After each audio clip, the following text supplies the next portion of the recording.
Welcome back. Fighting against the wind. We're in Celeste, level 4. We just got a super easy strawberry. And we're about to find some harder ones. Oh, but first this. Hey, remember back in level 2, those like weird little yellow dot things? I don't know, are they strawberry seeds? Where you had to collect all of them without touching the ground? Well, we're back. It's them again. But this time, as soon as you get the first one, the wind starts. This was a pretty cool screen. I also like that there's no death on the screen. The death is just hitting the floor, unless you hit the bouncy, which I guess doesn't count as the floor. This did take a bit of time, though. It was also not super clear on how to edit it, since there were no deaths. So mostly I just removed a lot of the trial and error time, which we'll see in a cut up here soon. But yeah, another fun thing about this screen was figuring out the order to get them in. Not immediately obvious. I had to try a couple of different things before I found a strategy that worked for me. Let's see, I come so close. Oh no, I get it. Ooh, yeah. I had some close calls before I actually get it. And I guess I cut them out. Which is fine, you can just imagine it. Imagine getting really close and then you don't make it. Speaking of not making it, this B-side area was brutal. You know, and I don't know why. I haven't been back to try it. I'm curious to see if I could figure it out. It felt like strategizing for this one ended up being really hard.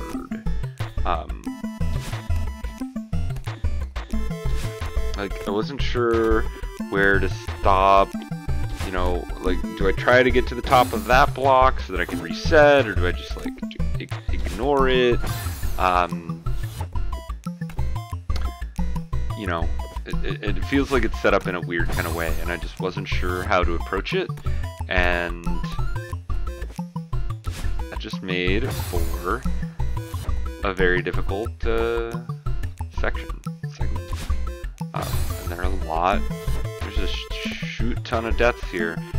This the recording of this episode plus the last one was like over 30 minutes, and I just cut a lot out. Let's see, 6 minutes deaths.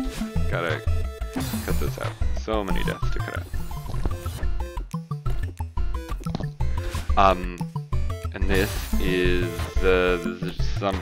You can just see some of my final attempts here, where my my skills were just degrading. It was getting worse. I was getting worse. So I just left.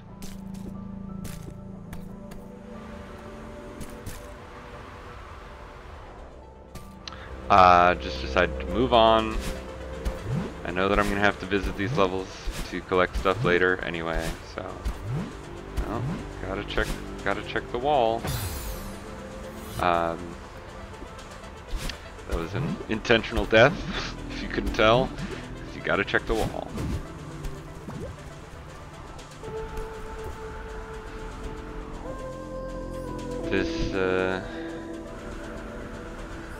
This timing section I found to be frustrating. Timing because you have a limited amount of wind time. I found it to be frustrating because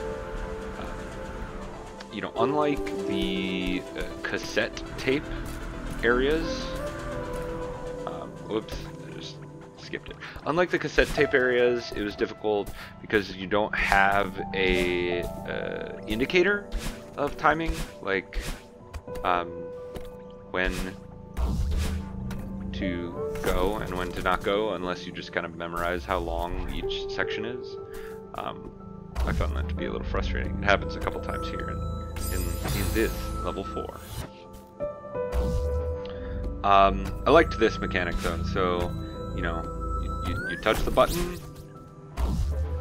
and it starts to move. Two strawberries here. Did you catch it? Did you see the second one? I did. In the past. Doesn't stop me from dying a bunch of times on a freaking spike though. There it is. It even like glows. Oh, but I didn't save a dash. Woe to me. Oh, well, that's not gonna work. I feel like I need a voice that represents what past Connor is thinking. I'll have to workshop. I'll have to look at myself in the mirror a bit. Try to come up with a here's what past Connor is thinking voice. Because I feel like it's weird to be like, and here I was thinking this, and there I was thinking that. We'll come up with something. I'll throw it out there one day when you're least expecting it. Just make fun of myself with some dumb Muppet voice.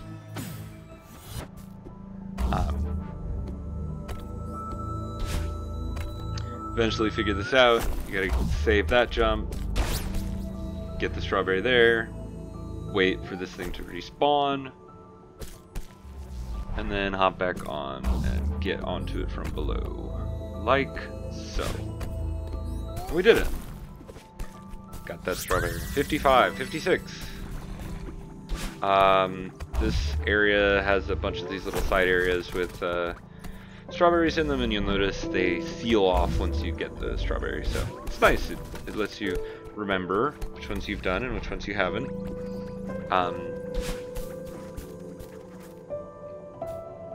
Here's another spike.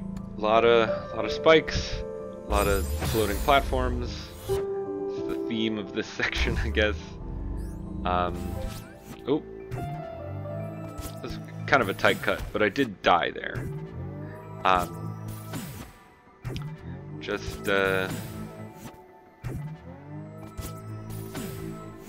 trying this one a bunch of times. Each attempt is pretty boring, so sped it up a little bit. Oh, came close on that one, but I snagged that wall. Didn't mean to snag the wall, but I did. There we go. Figured it out. 57. Can't get that. Or can we?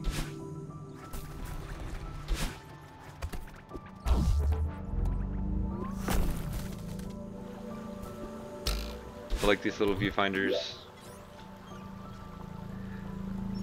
They remind me of something I've seen in Mario Maker, where you like get in a door and the door puts you like further along in the obstacle so that you can plan out your plan of attack.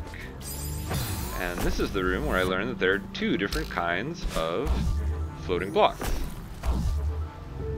These ones with the buttons on them let you hold a direction in order to adjust their flight path.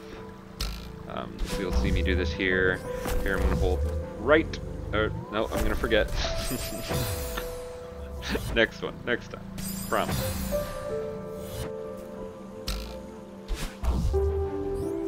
Oh boy. A lot of dumb deaths here, huh? Okay. Here. I'm going to hold right. It's going to make it go right. Look at that. Oh, I think I missed something behind that little wall. Well, we'll have to come back and get it at a later date, because that is the end of this episode.